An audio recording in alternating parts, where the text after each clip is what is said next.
The stars of tomorrow are almost here. The Phillies will be selecting in the first-year player draft. So we're talking draft.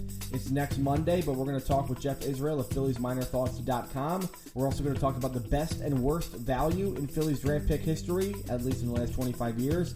That should be a fun conversation. Speaking of fun conversations, the Phillies are still in last place. Yay.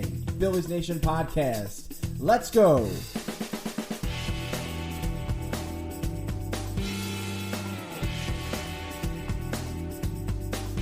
Yo, Phillies Nation. Welcome to the Phillies Nation Podcast, episode 11. I'm Tim Malcolm, the editorial director of PhilliesNation.com, where you can go for news, rumors, information, and opinion, and much more. You can find us on Facebook at facebook.com/PhilliesNation. We're on Twitter at Phillies Nation. Check us out for memes and GIFs and all that awesome stuff during the games. We have fun with it. We also try to be dark and depressing, but we have fun with it too. Find us on Instagram at PhilliesNation_. The podcast is on iTunes and SoundCloud. It's on Stitcher and Spreaker, TuneIn Radio, and YouTube.com/PhilliesNation. Our show today, we're going to take a step back from the Major League team for a little bit today. Probably a good thing. We have Jeff Israel from PhilliesMinorThoughts.com on the show. Phillies Minor Thoughts, by the way, is a great website. Matt Winkleman has been running that for a while and does a great job writing about prospects, both in the organization and still to come to the organization. And that's what we'll talk with Jeff Israel about. He writes about college and high school prospects and guys that the Phillies might draft. The first-year amateur draft, first-year player draft, I should say, is coming up on next Monday. And the Phillies have the 8th overall pick in the draft in the first round. We're going to talk with Jeff about what they might be thinking with that pick. Also with some of the picks later on in the draft.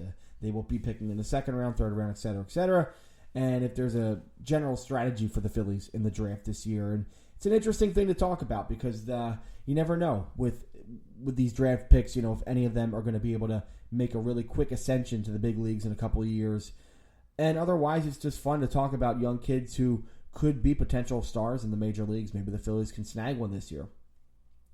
We will talk with Kirsten Swanson later on about guys who did not make it that far. And we had a really fun conversation about the best and worst value in Phillies draft history, at least of the last 25 years. There's been some good value, guys who the Phillies have picked late in the draft who have done well for themselves. And then there's been some bad value. A lot of guys who the Phillies have picked in the first round who have not turned out all too well and have not made major league careers. So Kirsten and I had fun talking about some of those guys. If you like dark, depressing Phillies baseball, you'll love our conversation today. We're also going to talk a little bit with Kirsten about the current situation in the Major League Club, everything from Bob McClure, and if there does need to be a change made in some way with this organization, to what's happening with some of the hitters on the team, and if maybe trades down the line could be happening. Guys like Tommy Joseph and Cameron Rupp, and even guys like Maikel Franco and Odubel Herrera. And there's been a lot of talk about Maikel Franco and his slump recently, if maybe he should go to AAA to kind of get his mind off of being a productive major league player for a little bit.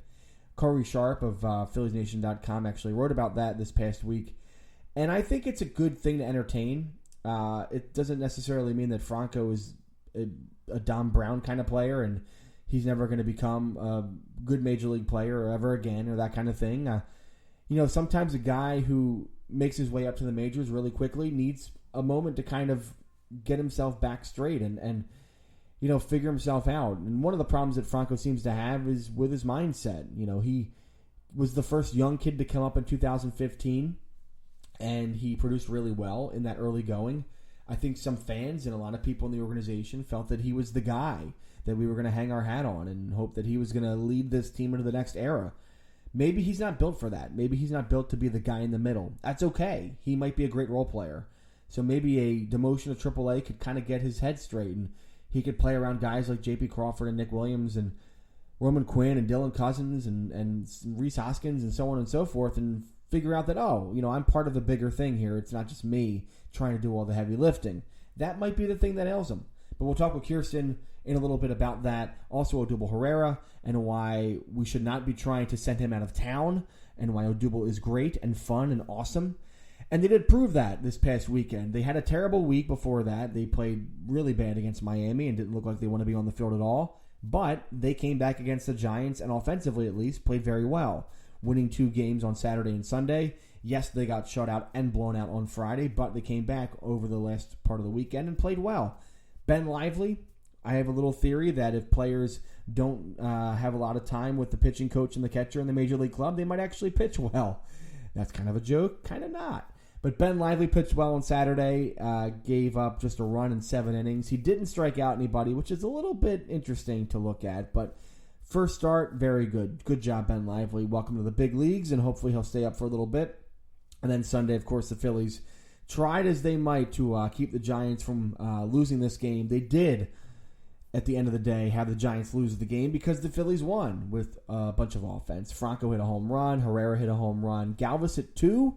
Was only the 4th player in Phillies history to hit home runs on both sides of the plate in the same game, joining the likes of Tomas Perez, Steve Jeltz, and Jimmy Rollins. All middle infielders. Very interesting. How about that? So as for what's happening news-wise, Ben Lively is going to be here, I guess, for the foreseeable future. Vince Velasquez is on the DL for a little bit. He said the injury wasn't very serious, but the Phillies want to be cautious, of course, so he's going to be on the DL for probably, looks like, a couple weeks.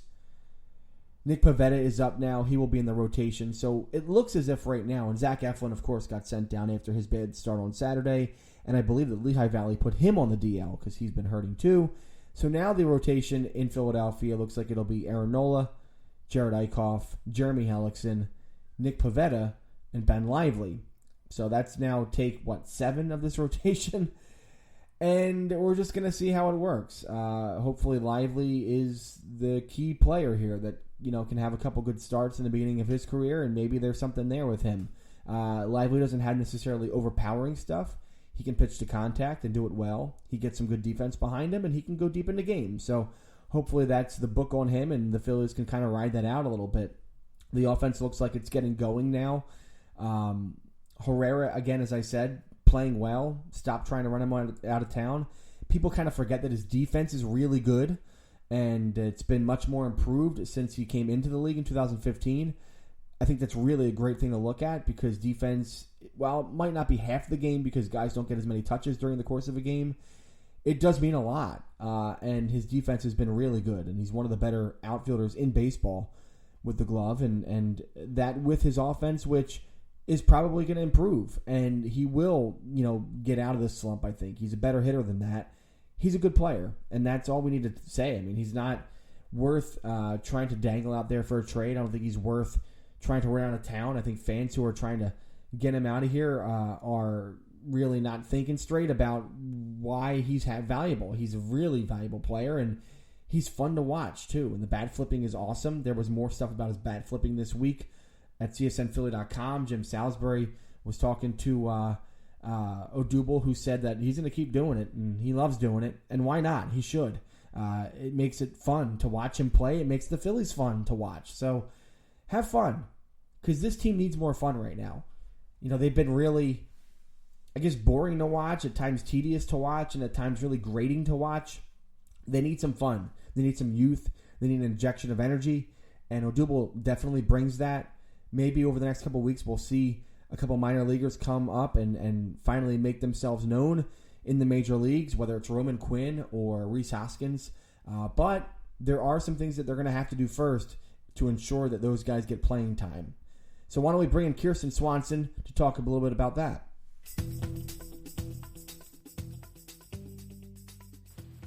I have Kirsten Swanson here of PhilliesNation.com to talk a little bit more about what the heck is going on with this team right now. And, we're recording this on Sunday at 12 o'clock before the game on Sunday, so who knows what's going to happen. But clearly it's been a really, really tough stretch for the Phillies. And Saturday, I should say, they had the win, and Ben Lively pitched great. But Ben Lively seems to be the exception of the rule. I mean, he went 7 innings, and he pitched really well, although he struck out nobody. But the question here, it seems as if no pitcher anymore for the Phillies can go beyond like the 3rd or 4th inning. I was at the game last week where they played the Reds on Sunday afternoon, and Zach Eflin, who last year at one point was really, really hot, he just can't get past 4 innings without giving up about 3 or 4 home runs. What is going on with this team right now? Do you think that maybe there's something even bigger that's wrong with this team than just the pitchers, and is it a coaching problem, Kirsten? I think it's twofold. Last time I was on the podcast, I think it was the end of April, and the Phillies just came off the 6-game winning streak, and things look good. But even then, we talked a lot about Cameron Rupp, and whether he has the ability to be a major league catcher, let alone a starting catcher. And you had a lot of stats and data that pointed to that his inability to call games and framing pitches, and it's not solely his fault. They're professional pitchers, and they should be able to work themselves out. But then Bob McClure called Cameron Rupp out a couple of weeks ago about his pitch calls to Bryce Harper. And you have to think, is it Rupp? Is he, not framing pitches correctly, not calling the right pitches, which leads to more walks, which leads to throwing more pitches and just wearing down?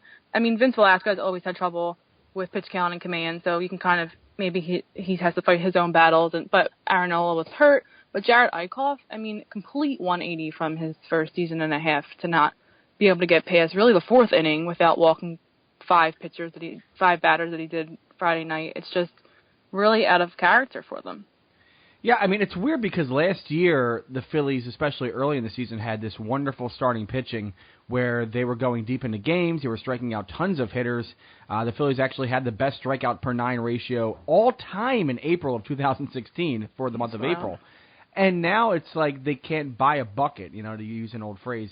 And you're right. I think Cameron Rupp might have something to do with that. Do you think that it might be wise for the Phillies to explore maybe looking at trading Cameron Rupp at this point? They are definitely looking at Jorge Alfaro for next year. Maybe it's time to have a veteran catcher kind of play out the rest of the year?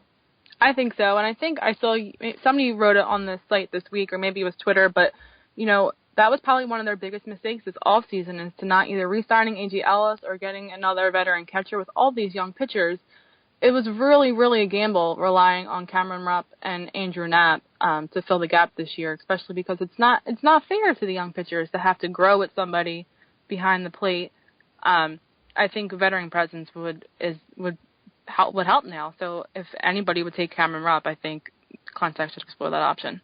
Yeah, and remember, they had Ryan Hannigan in spring training, who was playing very well for them, but then at the last moment, they decided to move on from Ryan Hannigan. They didn't want to give him an actual contract for the 2017 season, so he didn't make it. So they decided to go with Rupp and Knapp, and those are two very unproven guys behind the plate. Even though Rupp's been in the league for a couple of years, obviously people talk about his ability or inability to call games, and so that definitely is a problem when you have young pitchers who are trying to throw, 6-7 inning games and get their confidence up and develop better as starting pitchers in the majors. It's hard to do it when you don't have all the tools necessary to be able to give them on a regular basis. So as far as Matt Klentak and the front office right now, they haven't done anything. And I had mentioned this on Twitter. I posted as Phillies Nation on Twitter after the Miami series that they got swept by Miami. It looked terrible. They did not even look like they were responding to anything in those games. They looked absolutely atrocious. And I felt like this was the time. They've had so many closed-door meetings. Pete Mackanin had the players in those meetings trying to go over, this is what we have to do better. But that had happened. They've still lost a lot of games. I felt like this was the time for them to actually have some big, front office change or coaching change or something like that. Do you think that the Phillies front office can afford to be patient anymore? They haven't done anything like that, but do you think they can still do this? Matt Klentak has said our coaches are all safe right now. Do you think they can afford to do this with all the fans not even wanting to come to the ballpark anymore? I think they can afford to do it at least until the All-Star break. If the month of June is just as dreadful or even just a little bit better than May, then Klentak has to make some decisions. And if the pitching is still not getting past the fifth inning, and even now the bullpen, Hector Neris, unraveled in the ninth inning on Saturday's game. Yeah. I think Bob McClure, you have to do something. I would think Bob McClure might be the first one to go because Matt Stairs is in his first year as a hitting coach and still young hitters, and they can work themselves out. But the starting pitchers have regressed since last year. Hector Neris has regressed. J.Mar Gomez has regressed since last year. I would think Bob McClure would be the one to go by the All-Star break. But again, it is still early June. Could have just been one awful month. Franco and Herrera looked good on Saturday. They got some clean hits, and hopefully that can turn things around. But I think for now, they can afford to be patient, but not much longer. I applaud your patience. I will tell you that. It's tough. It's really tough. It is tough because we've been doing this since 2015 with a bad team, and since 2012 with a team that's been just steadily going downhill. And it is tough when you're a fan and you just want to see this team perform better, and you think and you know that guys like Franco and Herrera should be performing better. You want to be able to just say, go get better, but you know that it takes a long time in baseball. So it leads me to this. I mean, are you... I did a piece maybe last year on Phillies Nation about, who do people think are going to be a part of this 2019 team that should make the playoffs for the first time in however many years. And a lot of people thought, Maikel Franco, definitely, right? Odubel Herrera, he was still kind of young at that point and not as proven, but people still thought Herrera would be one of those core players. Do you think that they're safe at this point? I mean, I am of the belief that Herrera is definitely more safe because it's only been one bad month. But like Maikel Franco, do you think that we can count on him as part of this core in 2018 or 19? No, I agree that Herrera is definitely more safe than Franco, and especially with the free agents that are coming out, like Manny Machado, and 2000, I think it's after 2018, he's definitely not safe anymore. That's the only position I think that they don't have a almost ready major leaguer at third base, so they can easily go out and get somebody through free agency. And Herrera, I think, like you said, it's only been one bad month, and he seems to be an up and down hitter anyway. Gets confidence back, he can probably turn it around. But Franco has he has just looked lost. He is not seeing the pitches. He's just swinging at anything, and it's been really disappointing.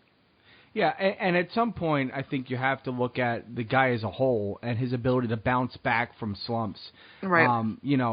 Franco seems to be the kind of guy where after last year he talked about how he put too much pressure on himself. Well, if that's who he is as a player, well, maybe he shouldn't be looked at as the guy that you rely on. Maybe he might need a change of pace. Maybe he needs a change of team, a team that might want to use him in sort of a role player position, and that might help him better where there's a team that has already a bona fide star and he could just slide in. The Phillies aren't at that place right now, so they can't do that with Franco. So it's tough. And I think you're right. I think, for sure Herrera is definitely more safe than Franco at this point. But as far as this team right now, there's a lot of things happening in Lehigh Valley that are making us kind of stand up and go, wait a sec, why aren't these guys coming up? Obviously, we're going to see them come up at some point, but Nick Williams is playing well. Roman Quinn's been playing well. He got injured a couple days ago. Obviously, Rhys Hoskins is having a great season. Jorge Alfaro should be here next year. So what about some of these guys on the offense?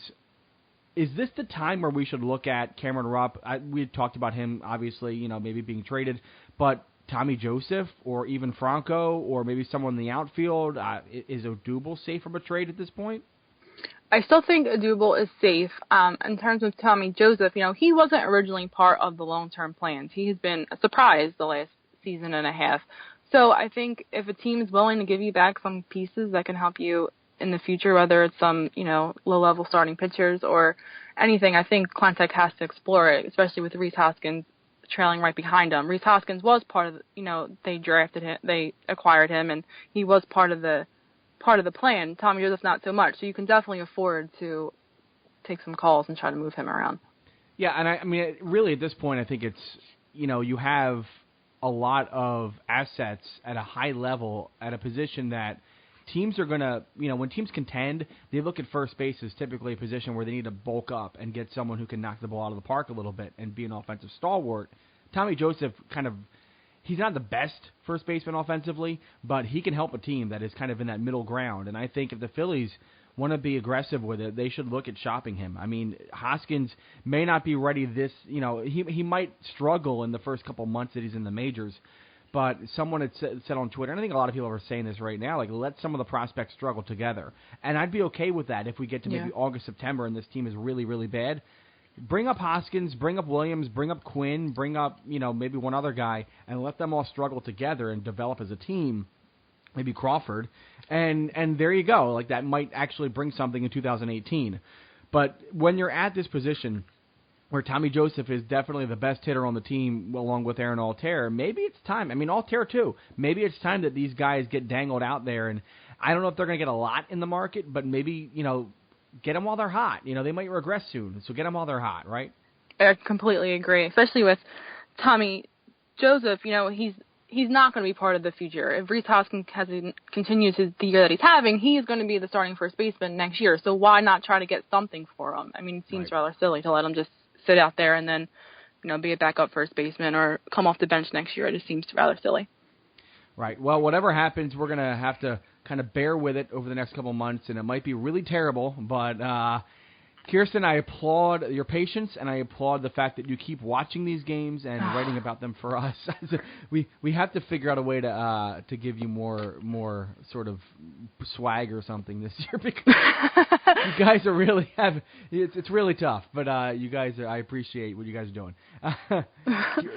Kirsten, thanks for coming on. Thanks, Tim.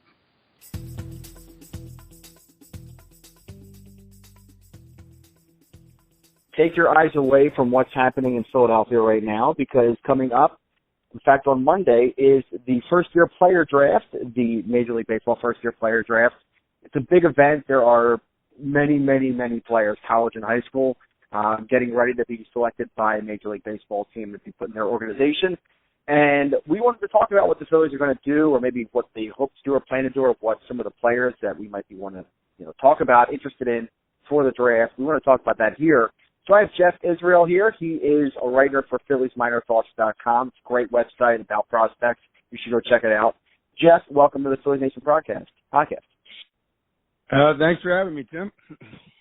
So, first off, you write at Phillies Minor Thoughts. Just how much have you written about prospects and college kids and high school kids, and how long have you written about that kind of stuff, and what got you interested into it? Oh, man. Well, I've been interested in it for quite a while now. I've actually been a Phillies game day host for the last 4 years. I ended up leaving after last season's debacle, but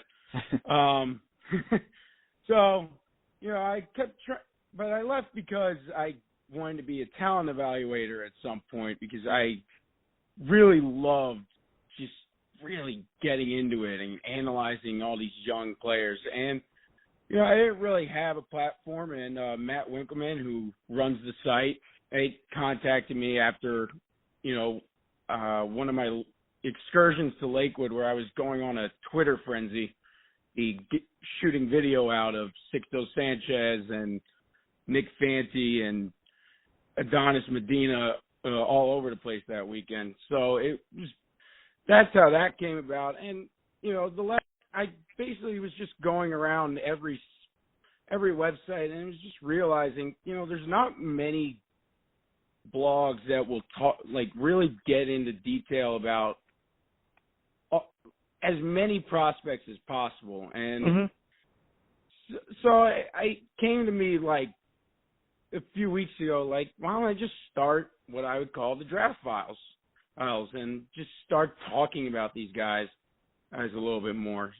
And that's where I'm at today. And I think right now, I just posted one on Pavin Smith today. I'm probably at 14 prospects in about 8 or 9 articles. So, and I'm right now on a marathon run where I'm just going to keep pumping everything out until I exhausted by the time we get to June 12th. So, right.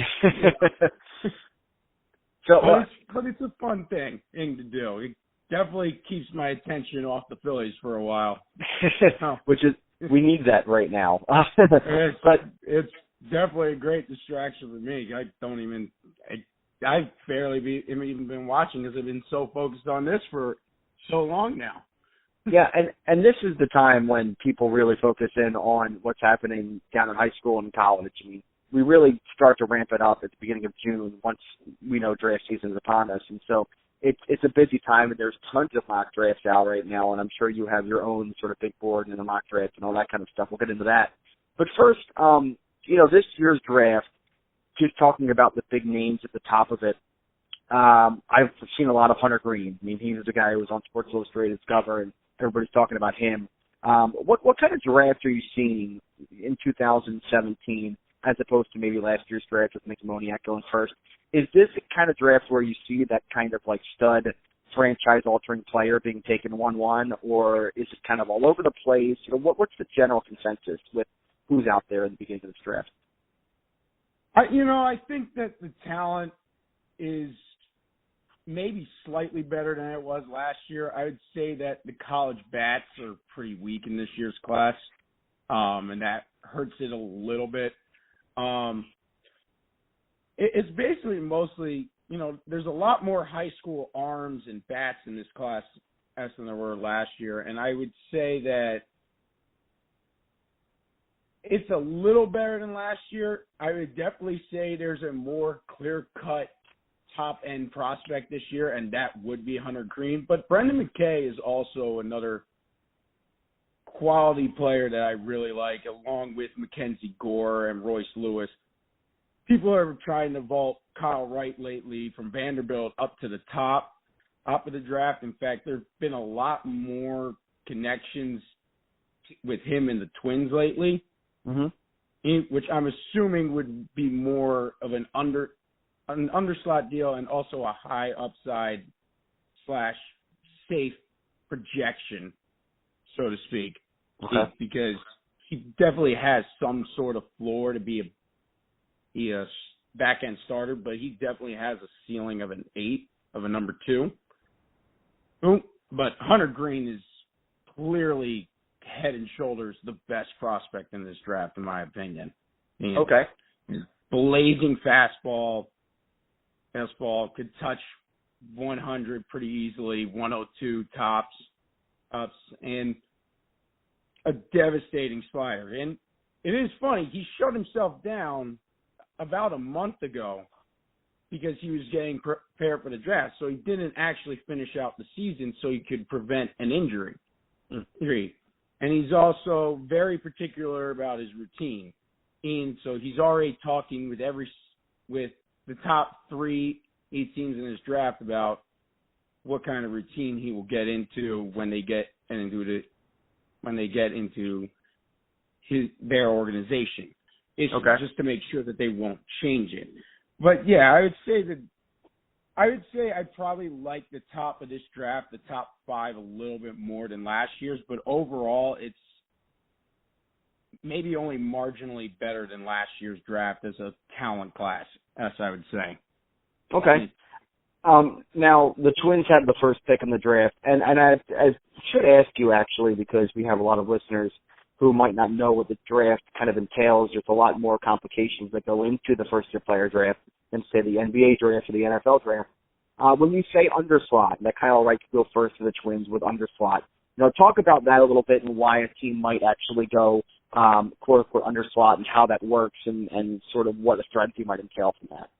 Sure. So, for the most part, this is probably the only draft where you definitely draft most of the time the best player available, but every now and then, and you'll probably end up drafting, I think, somebody who is underslot. So every pick, particularly in the top 10 rounds, has a slot value.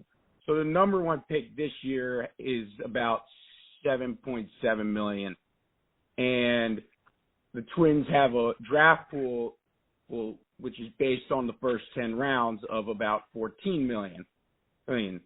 So what that means is that if they really like a player in the later rounds, like with their second pick or their third pick, but these are guys that have a little more leverage. They can either go back, they can either honor their commitment as a high schooler to go to college, or these are like draft eligible sophomores who will just say, you know what, I'd rather just go back for my junior season.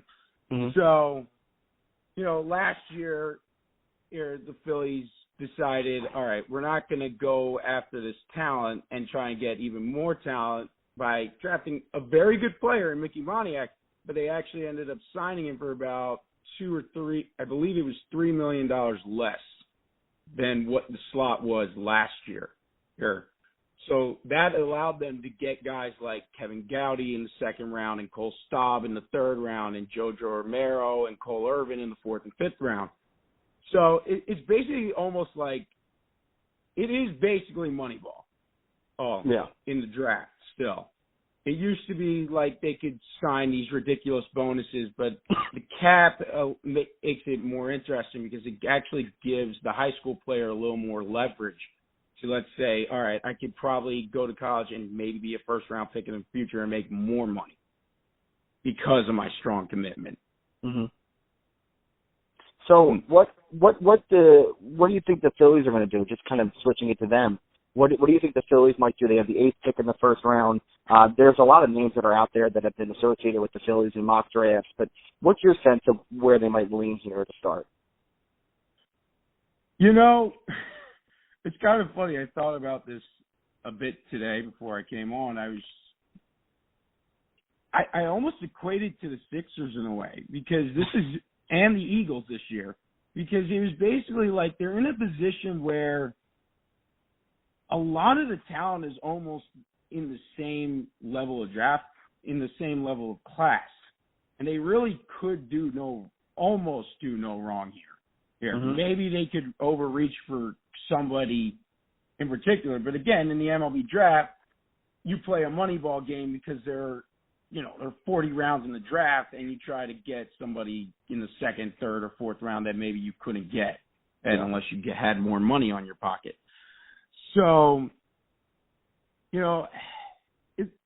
I would say that they're leaning more towards college at this point, even though they've gone. I do think that they could still go the high school route. They went the high school route the last couple of years, particularly last year when their first 3 picks were all high school players. But they really haven't.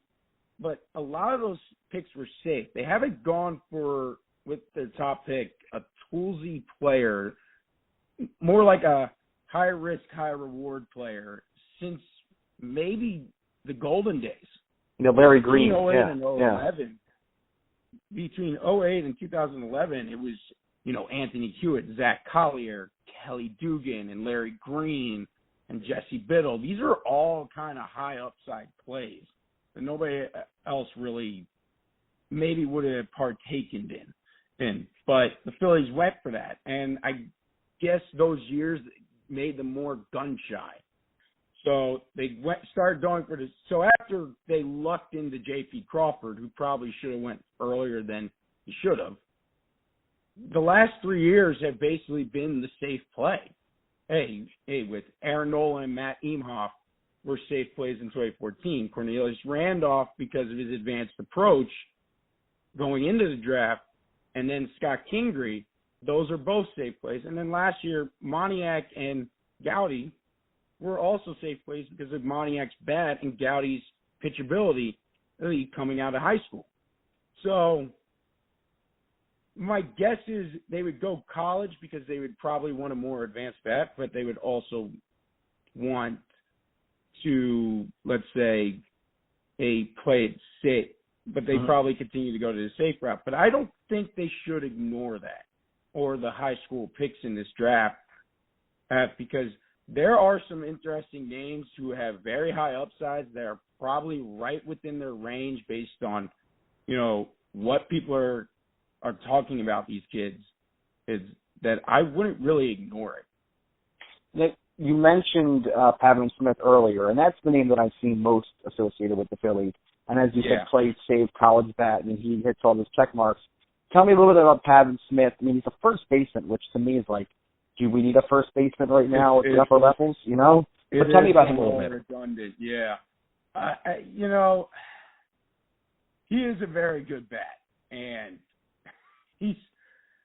but I will say this, every year he has been getting better and better with his plate discipline. In his first year, he helped Virginia win the College World Series as a freshman and was in the middle of that lineup. But he struck out 40 times and walked 26. The next year, it went from 36 walks to 23 strikeouts. This season, as they enter the tournament, it's now at 36 walks to 9 strikeouts. Wow. Which is absolutely absurd. So clearly the bat has a pretty darn good chance to play at the major league level. I would say this. There wasn't many, as I was looking at it, I wouldn't say there were many weaknesses, but if I had to point to one thing, he could probably be beat down and out, because I do think he may over rotate on his swing at times, and his back foot and his lead foot kind of blocks him from kind of getting there because he's over swinging a bit. But for the most part, he's a very, very good bat, and it's hard. And at that point, there's not many other college bats around him. So if the Phillies wanted to go that route with a bat, he'd be the only pick. And you're right. Rhys Hoskins and Tommy Joseph present a conundrum, but the one thing I would say is this. It's also about, it's not always about making getting the best prospect and thinking he will get there. But if there are other people blocking him in the way, and all three of them could be good, or maybe only two of them will be good, you have very interesting trade fodder. This is also what how this is played as well. It's about getting good prospects either to put on your team or to get that established star later. Mm-hmm. So if Pavin Smith's bat is that good, it's worth considering. Just for that reason as well. And so then switch off to the risky pick. You mentioned, they could go the opposite way and go with the risky toolsy guy. Is there anybody in that range that, if there was the risky pick, that would be the guy in your mind who they should get? There are two, and they're both high school outfielders, and they could both be 5-tool stars. And Austin Beck, who was actually one of my first first reports, was, I really like him a lot. And originally I actually thought he had a swing similar to a certain kid from Millville, but after a little further looking into it, he's got a bit of his load's a little bit heavier, and I think that he would struggle down, whereas Mike usually, where the other guy struggles up, he probably struggle more down, which is where a lot of pitchers like to live. But those are slight mechanical adjustments. He missed most of the summer last year with an ACL tear, but he's come on very strong with a very good spring. So he probably would have been top 10 at this point in the fall.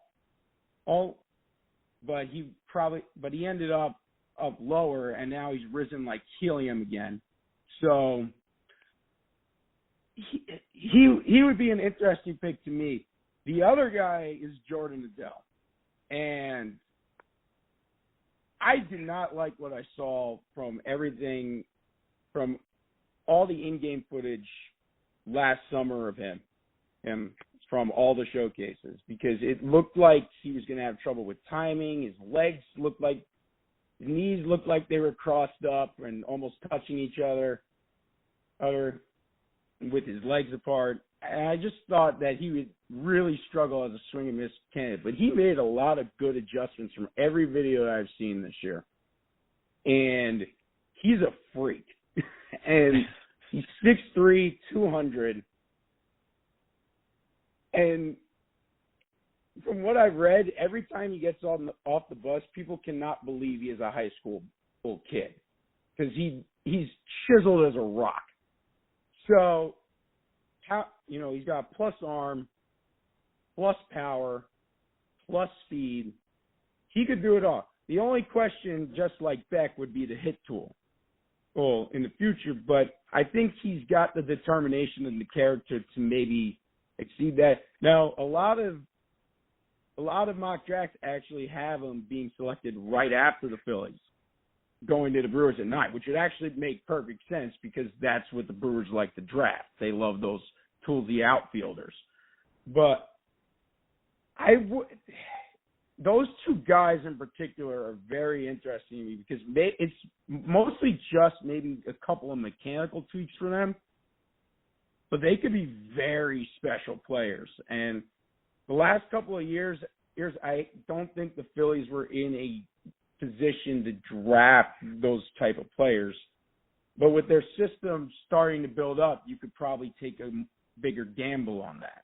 Hmm. So do you think that in the first few rounds especially, the Phillies might target some gambles, and maybe this is that kind of a year? I mean, last year they went with a bunch of high school plays, but again, as you said, they were conservative. Do you think that they might be a little bit more wild this year, more radical with some of these picks? I actually do, because again, it goes back to what this class kind of dictates. There's not really many college bats that are considered strong in this class. Not the greatest in this college bat class. And, after the first round, it's kind of a mixed bag in terms of the college arms. So most of the talent is actually in high school this year. It's just and I would say most of them are probably going to get there, are going to sign. Some of the better, there will be some ones that have maybe strong commitments that the Phillies could do. So it all kind of depends. They're in a unique situation because I don't think there's much they can do from an underslot deal perspective in this draft. So maybe it's just a matter of having to match, the nearly $4.8 million they have on their first pick. Mm-hmm. So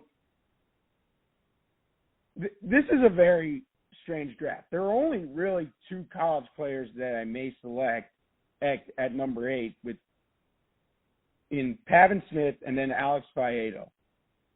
And then earlier today I thought maybe David Peterson of Oregon as kind of like an underslot deal and also kind of like a need base as well.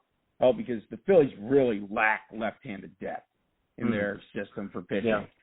It's really not good. So, but I would say this is a draft that they should really think about going more for the risk in this draft, because they've played it safe the last few years, and I think they will come out pretty well on a lot of those picks, and their upper minors are pretty stacked right now in hitters. Yeah. So, and let's face it, at this rate, they're going to have the top pick in next year's draft after that. So they could technically try and stretch this out and take those risks. But a lot of the indications from the last 2 years says that they'll play it safe, but I don't know if they can do it as much as they did the last couple of years under Johnny Almaraz as the scouting director. Mm-hmm. Now, so with that, give me some names, as many names as you want, sort of after that first round, whether they're people that the Phillies could take a risk with or just guys who you think would be really, the right fit here. Give me some names of people in the second, third, fourth, fifth round that might appear in some of these mocks, or at least in your mind. Well, one of the guys that I originally set out, one of my first reports on a second-round guy was actually Seth Romero, who is a troubled kid from the University of Houston. He got kicked off the team. He got suspended multiple times, and then eventually got kicked off the Houston team, which is actually one of the better teams in the country, in early May. So he's a troubled kid, and I wonder if that will get him enough to fall maybe to 45. He could end up being a mid-rotation starter. He could be a really strong reliever in the bullpen because of his fastball slider combination. But it's just a matter of getting him into the right situation. Other than that, there's a lot of intriguing names that I kind of think would be good. I think they could go to catching route with MJ Melendez, who I actually really like as a future catcher in this draft in a weak crop. I would think about Quinton Holmes, speedy outfielder from New York, from a high school in New York. Or it's not most of but I would say most of the guys that I would say in the second, third rounds I would target are pitchers, which are guys like Hans Cruz, or Tristan Beck. Heck, Blaine Knight from Oklahoma is interesting to me because he's skinny as anything. But he's got really good fastball. He's got really good breaking ball. But he's really skinny as hell. So he may go back, but I wouldn't be surprised if that would be an overslot deal as well. Mm-hmm. But again, there's a lot more. I would say over the next week, most of my research is going to be tending to a lot of these second-round picks because at this point I've covered most of these guys who are in the first round. Sorry. Excuse me. But, yeah, I would definitely say that I would say this. In the second round, it's more likely that they probably draft a pitcher based on how everything looks in this draft. Because a lot of these projections have in terms of rankings, a lot of pitchers right in that, I would say that 35 to 55 range, which is probably generally where I would look. If you're just looking on rankings alone, that's most of what the pitchers are. I mean, most of the prospects in that range are all high school pitchers. So So that would probably be where I look with their second round pick. After that, they could. I would say at this point they should probably load up on as many pitchers as possible, because it's not like they have a great system of pitchers. They're all good. There's a lot of good ones in the lower minors, but there's not enough there's not enough projectable pitchers, especially once you look past the upper minor, what's going on in the upper minors or the majors right now. Right. So they could use a lot more projectable arms between the second and fourth rounds. Okay. So basically what you're telling us right now is who knows what's going to happen, and anything can kind of happen on Monday when the draft happens. Is that fair to say? Yeah, and again, this goes back to how I see this class. This class is kind of almost all lumped together. Like there are probably a bunch of guys between 20 and 50 who I could somehow see ending up in the top 35 somehow. Like a lot of guys who are probably in the 50s or whatnot. So for the underslot deals.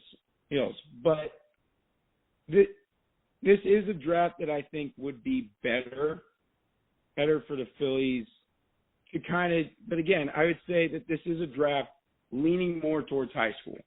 Yeah. High school. And a lot more on the unsafe side than the safe side. So if that's the case, if I'm the Phillies, I wouldn't try to outthink myself here. I would definitely go after somebody who, a lot of scouts or experts would clamor for, or with their tools or with their stuff. Even if you have to spend every day with them to fix their mechanics and to work on their timing, it's probably worth it with this class as a prospect, because there isn't enough bets out there. Well, whatever happens on Monday, I'm sure we will have to. We will not take any time to debate what is right or wrong, because that's how we are in this fair city of ours. But it'll take some time to figure it out, and I'm sure you'll be chronicling it along the way at PhilliesMinorThoughts.com. Please go to that site. Check it out. It's a really good site. Matt Wickerman does a great job with it. Jeff Israel of PhilliesMinorThoughts.com, and you're on Twitter, correct? Yeah, you can follow me at jphils90. jphils90. Go follow him on Twitter. And thanks a lot for coming on the podcast, Jeff. Absolutely, Tim. Thank you for having me.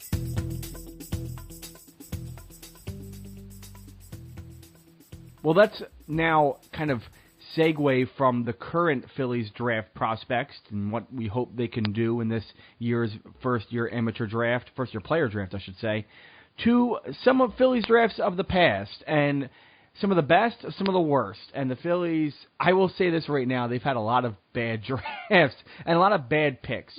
So what we decided to do, I have Kirsten Swanson back with me from PhilliesNation.com. We want to go through the best and worst value that the Phillies have had in the draft over the last 25 years. So I asked Kirsten to pick a best value and a worst value, and I did the same thing. So Kirsten, let's start good, because the Phillies are known for bad, and we can talk longer about the bad. What is the best value draft pick that you found over the last 25 years in Phillies history? So I have to say it was a lot of fun going through the last 25 years of draft history for the Phillies. I mean, maybe fun's the wrong word, because you kind of see how many misses there have been. But one that stuck out was Ryan Madson, because he was drafted in the 9th round in 1998, and we all know he wound up being the bridge to Lidge in 2008. But he was just really durable from, he played in one game in 2003, but really from 2004 to 2011, he was called upon in so many key situations out of relief. He was a starting pitcher for one season, I think, but he was the steady force in that bullpen, and he kind of took any role that was given to him. He was the bridge to Lidge, but he wouldn't mind coming in, and if he had to, if there was a blowout or whatever. And even now, he's in his 12th season, and he's pretty durable for Oakland. I think he has like a 1.66 ERA in 23 appearances. I mean, he's had a nice career for himself. What I remember about Madson is, he was a starter when he came up with the Phillies, and they really tried hard to put him in that rotation with Gavin Floyd, and I believe Eric Milton was in that rotation at the time, and Kevin Millwood. Just didn't work out for him. But I remember in 2008, as you said, it just seemed like once they hit sort of the end of the year in the playoffs, he immediately, magically got this 98-mile-per-hour fastball that nobody saw coming. He was throwing 94 or 95 or something in the regular season, and then the first time he came in against Milwaukee or something like that, he threw 98, and you're like, well, who is this guy? Where did that come from? And he became this exceptional late innings relief guy, who's still an exceptional late innings relief guy. He made a lot of money for himself. It's amazing what he did for himself.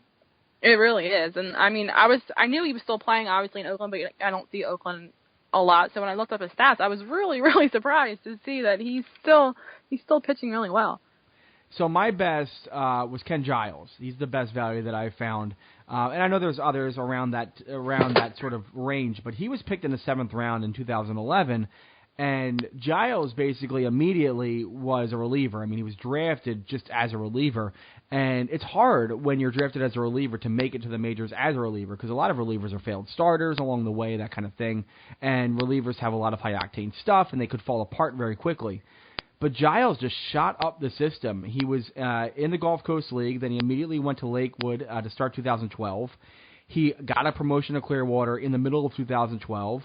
2013, he was in Clearwater again, but then he went to Reading in 2014, and his 14th season, he was in Reading for a month, then he went to Lehigh Valley for a month, and then the Phillies called him up when our old friend Mike Adams went on the DL, and he immediately just made himself known as this great, high-energy, high-fastball pitcher, and I think we knew around his time in maybe Clearwater, Reading, that he had really good stuff, that his fastball could hit the high 90s, even 100, and he had this good slider. But once he got to Philly, it was a revelation. This guy could throw 100 miles, 100-mile Giles, and he had this slider that was just devastating. And the Phillies parlayed that into a really successful reliever for a couple of years, and then a trade where we're still trying to figure out what the best of that trade is. But Vince Velasquez has been a major league starter and at times serviceable, and Tom Eshelman is doing a really great job in AAA Lehigh Valley right now, and they're still trying to figure out what they have with Mark Appel, obviously. But they turned Giles, a 7th round draft pick, into something pretty good out of that trade. I agree. We're still trying to see the fruits of the trade and who won that deal. But like you said, Vince Velasquez has the stuff. If he can turn it around and get control of his fastball and go a little deeper into games, I think he's going to be part of the future, and that's something that's impressive. So, as far as the worst, and this is the fun part, because there's a lot of really bad draft picks in Phillies history, especially the last 25 years. Hey, Tim. Yeah, I'm there. You there? Tim. You there? Hold on. Hello. Hold on. Are you there? Hold on. Tim? Hold on. Okay. You there? You there? The first one I just heard you. You said hold on. Oh, do you hear me now? Yeah. Okay. I actually just like hit a tab and like a video popped up, so I think that might have been it. Oh, that's annoying. Yeah. All right, so you good? Yeah. Okay, I'll just start with as far as the worst. Okay. Well, as far as the worst draft picks, and this is the fun part because there's a lot of bad draft picks in Phillies history, especially the last 25 years. Who did you find? Who was the worst draft pick, worst value that you found in the Phillies draft history the last 25 years? Okay, so I was teetering between Joe Savory in 2007 just because he was fresh in my mind. But then I think I'm going to go with Reggie Taylor. He was an outfielder. He was drafted in the first round, 14th overall in 1995. His scouting reports varied from, he can be an all-star to he really would be below average hitter. But Mike Arbuckle took a chance, like he did often, and he wound up only playing 14 games for the Phils, was traded to the Reds, was there probably like 2 seasons, and then was out of baseball by 2005. Interestingly enough, the reason why I went with him, he was picked 14th overall in 1995, and Mr. Roy Halladay was picked 17th overall just 3 picks later. So I found that to be interesting. Oh, jeez. I mean, yeah, the Phillies love their rangy, toolsy outfielders. Yep. Speaking of which, the guy I found is Chad McConnell. And I decided to go with 25 years. I didn't realize that 25 years ago the Phillies picked this guy. He was the number 13 pick in the 1992 Major League Baseball first-year player draft. He came out of college. So he was originally drafted by the Twins in 1989. And then he went to Creighton University. He played really well for Creighton. He, was one of the best players in the country, and the Phillies decided to draft him. And then he went through the system and immediately showed that he was just he couldn't hang with other guys. He came in at age 22. The Phillies ambitiously moved him to Clearwater immediately, and he couldn't really hit in Clearwater. He did hit the next year when he was 23, so he earned a promotion to Reading, and he spent 2.5 seasons in Reading not being able to get his way out of that place. In his last year, in 1996, he hit .247 with a .345 on-base percentage, 12 home runs, and 50 RBI. Those are kind of whatever numbers, but he was 25 years old in Double-A. Like, at that point, it's like, can you hack it? I don't think so. The great thing about Chad McConnell, the ship has sailed at that point. Yeah, the great thing about Chad McConnell, though, at this point is 2015, I found a story that was on PennLive.com. So apparently he stayed around the Pennsylvania area. I guess he decided to stay around Reading. He in 2015 was a member. He was honored by the Creighton University Hall of Fame, right? So he was honored for his baseball playing. But this story at PennLive.com has him as an adult probation department officer. So apparently Chad McConnell decided to leave baseball. He wasn't happy with how it was going. He decided to stay around the Central PA area and became a probation officer. That's wild. I mean, that's a piece right there. I'm so curious to go back in the last 25 years of Phil's first rounders or even second rounders and see what their careers are outside of baseball right now. That's amazing. It's funny. I give him kudos for staying around Central Pennsylvania, first of all. Yeah, no, that to me is, I think, the biggest thing. In 2000, and no offense to anybody who lives in Central Pennsylvania, I shouldn't say that. But in 2015, in this very story, apparently the proclamation that was read to him when he got the Hall of Fame thing in Creighton, the guy who read him the proclamation was a Phillies fan and said, "We may need you. Are you still available?" If Chad McConnell couldn't hack it in 1992 or 1996 as a 25-year-old in Reading, as bad as the 2015 Phillies were, they wouldn't be able to use him in 2015. No, and I feel I would have maybe took a trip to the Walt Whitman Bridge if that was the case. I mean, think like if we could put together a team of all the bad Phillies draft picks over the past 25 years, like you could have McConnell in the outfield, or Reggie Taylor, the ghost of J.D. Drew could play the other outfield position. Like Brian, I don't know who would be on the mound. Like Like, we got Dave Coggin on the mound, maybe. Carlton Lower could be the second starter. Between like 1990 and 1998 or so, the Phillies had just absolutely bad draft luck. And then they finally got Pat Burrell, and things kind of turned around for them. But it's been a really bad history for them. It has been. I know Pat Burrell, I have a soft spot in my heart for Pat Burrell. But, for a first overall draft pick, he turned out to be a really great, maybe not a great player, but a really... But not worth it. He was worth it. No, for sure, especially for the Phillies. Yeah. I mean, and then I'm looking at, like, 2007, Joe Savory, 2008, Anthony Hewitt, 2008, Zach Collier, 2 first-round draft picks, 2010, Jesse Biddle, who's still kind of, he might be slaving away in the Braves organization, I think, at this point. I think so. Baseball. Larry Green in 2011, Shane Watson, who's still in he's still in the organization in 2012, Mitch Geller in 2012, and then J.P. Crawford. Man, get it right this year, guys. Oh, man, fingers crossed. Yeah, fingers crossed for sure. We'll be watching next week when the draft happens. Kirsten Swanson, thanks for coming on the podcast.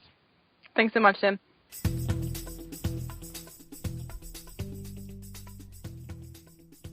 My thanks to Kirsten Swanson for coming on and talking the Phillies with me this week on the podcast. Also, thanks to Jeff Israel of PhilliesMinorThoughts.com for coming on and talking draft.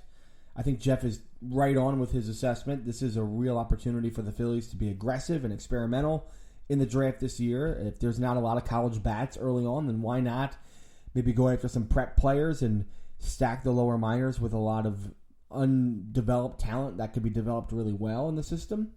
The Phillies have a lot of depth in that upper levels right now, and they have some depth in Lakewood and Williamsport, and I think it's a really good opportunity to bring some competition into those levels. So do it if you're the Phillies. Why not try to bring in some real young talent to develop over the next many years? The draft will be next Monday on MLB Network, so check that out. The Phillies have the 8th overall pick, and then they'll make 39 more picks. So that'll be a fun time to prognosticate and dream a little bit about what the Phillies might do in the future. Thanks to bensound.com for the music for the podcast. Still looking for your audio. If you have any theme music or bumper music that you want to share with us and have on the podcast, we would love to feature it. Check it out. You can find the Phillies Nation podcast at iTunes, SoundCloud, Stitcher, Spreaker, TuneIn Radio, and on YouTube at youtube.com/PhilliesNation. We're on PhilliesNation.com, Facebook.com/PhilliesNation, and on Twitter at Phillies Nation. So the Phillies have, we're also on Instagram at Phillies Nation _, if I didn't say that already. The Phillies have a series coming up in Atlanta starting tonight. They are playing for the first time at SunTrust Park, the conveniently out of Atlanta area ballpark that the Braves now own, even though Turner Field was not that old. Yay. We get to have 4 games against the Braves. Woohoo! Can't wait. And then they go to St. Louis, I believe, for the weekend, which should be an interesting series. And then it'll be off to Boston for 2 games. And then they come back home for 2 games to play Boston. So a lot going on. Boston next week should be woohoo! Can't wait till the Red Sox fans come into the ballpark. Yay! Come on out. Come see the Phils at Citizens Bank Park. I know there's a lot that's not good about the team, but the Fanatic is here. And by the way, Dan Walsh has a great piece about the Fanatic on PhilliesNation.com. Somehow I got there. Cheap plug. But there's also other things. Food, fun, family, all the Fs. Seriously, all the Fs. Huh? Right? Am I right? Am I right? This has been the Phillies Nation Podcast. I'm Tim Malcolm. We will see you next week.